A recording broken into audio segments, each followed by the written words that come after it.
My name is Norma Robinson, and I'm the Vice President of the Sulphur Springs Museum.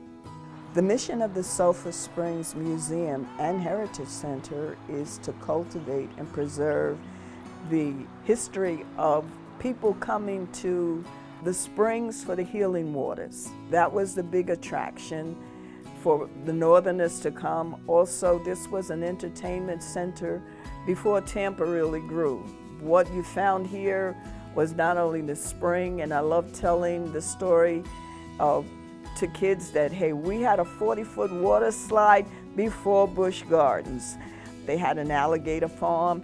People enjoyed swimming in the springs or going to the department store or even climbing the tower when they weren't supposed to. Sulphur Springs Museum not only talks about Sulphur Springs, but also about Spring Hill, which is an Afro-American community that grew up alongside Sulphur Springs. We tell its history so that young people will have a sense of pride in this community. The people in Spring Hill can trace their heritage back to 1911. They were part of the labor force that you don't hear about that helped Tampa grow. At the museum, we currently have Civil Rights in the Sunshine State.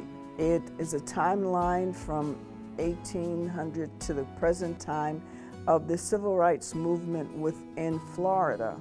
We talk about Jim Crow. I'm quite sure a number of people do not understand how this started out and why it stuck. The exhibit also talks about the lynchings here in Florida, the segregation of the beaches, the voting rights, the challenges that people encountered in trying to come out and vote. We feel that this exhibit is important at this museum because we're a history museum.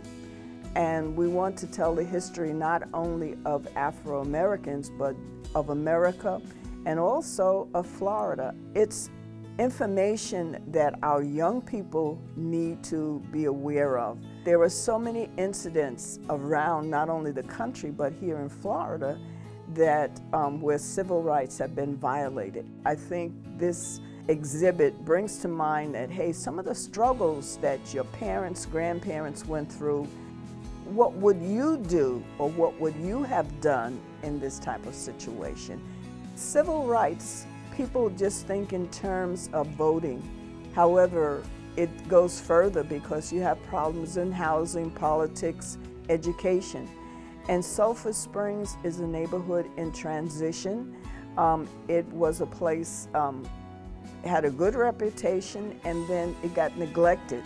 And so this brings, I think, should bring to mind that, hey, your civil rights are not just with voting, but your civil rights are for you to fight for being just a human being, an American citizen, and to live in your community with the same dignity as you would if it was in any community.